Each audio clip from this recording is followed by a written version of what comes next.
मैं नेहा सिंह राठौर सरकार से सवाल पूछ रही हूँ और मैं चाहती हूँ कि सरकार मेरे सवालों के जवाब दे, लेकिन सरकार बहुत चालाक है। वो नहीं चाहती कि जनता और सरकार के बीच सीधा सवाल जवाब हो, तो उसने मेरे विरुद्ध कई ऐसे चापलूस कवियों, गायकों, भाटों, चारणों की पूरी फौज उतार दी है। अब आप लोगों को भी पता है, चारण कवियों का एक पुराना इतिहास रहा है।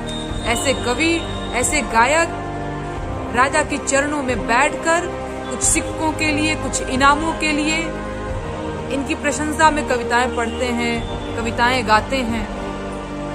तो वो वक्त तो बदल गया है, लेकिन ऐसे लोग आज भी मौजूद हैं और अभी वही हो रहा है। लेकिन मैं समझती हूँ कि एक लोक कवि, एक जन कवि, एक लोक गायक, वो जो जनता की ओर से सरकार से सवाल पूछे, नेहा सिंह राठौर वही काम कर रही है। जबकि चारण, भाट, दरबारी कवि सरकार की ओर से जनता को जवाब दे रहे हैं। तो जनता को बहुत विवेक से काम लेने का टाइम आ गया है। हम लोगों को एक चीज समझना होगा कि लोकतंत्र में चुनाव से ठीक पहले का टाइम ही एक ऐसा टाइम होता है जब सरकारों की पूंछ दबी होती है और जनता का भरपूर दबाव होता है सरकारों के ऊपर।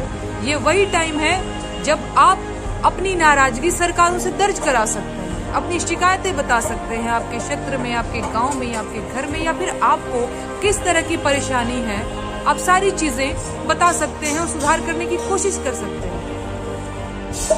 लेकिन ऐसे टाइम पे भी इन दरबारी कवियों ने, इस ऐसे संवेदनशील टाइम पे भी इन दरबारी कवियों ने, ऐसे जरूरी मौके पर भी इन भाटों ने जनता को भ्रमित कर रखा है और सरकार के बोल बोल रहे हैं। और सिंपल सा इसका मतलब है, सरकार के बोल बोलने मतलब कवियों को, पत्रकारों को, गायकों को सरकार के बोल बोलने का सीधा सा मतलब है कि भैया सरकार हमसे खुश हो जाएगी तो हमको कोई सरकारी पद दिला देगी, हमको कोई सरकारी पुरस्कार दिला देगी।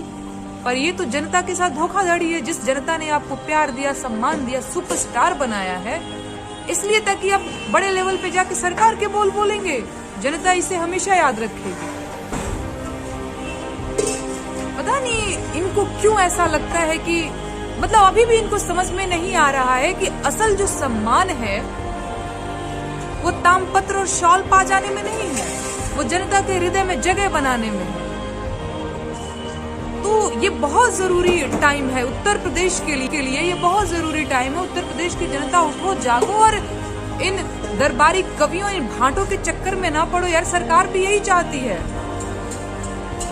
सरकार यही चाहती है कि मेरे सवालों को भूलकर जनता इन दरबारी गायकों की फर्जी कविताओं में उलझा रह जाए, और यही हो रहा है। जनता काफी भ्रमित भी हो रही है। वो उनका डिबेट सुन रही है। उन्होंने क्या कहा, इन्होंने काबा पूछा, उन्होंने बाबा कहा, क्या क्या दुनिया जहान। सरकार से सवाल पूछो, इन दरबारी कवियों और भाटों की फर्जी सवालों को ना, और फर्जी जवाबों को नजरअंदाज करो। सवाल पूछो, सरकार चुनने का मौका आया है ना।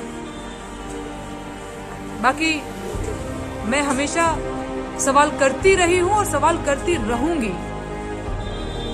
ठीक है, यही सारी बातें हमको करनी थी। बाकी जनता ही डिसाइड करती है जो भी उसको डिसाइड करना रहता है। और पार्ट 3 में लिख रही हूँ और जल्दी ही लिख करके अपलोड करती हूँ। प्यार और आशीर्वाद बनाए रखिएगा। धन्यवाद।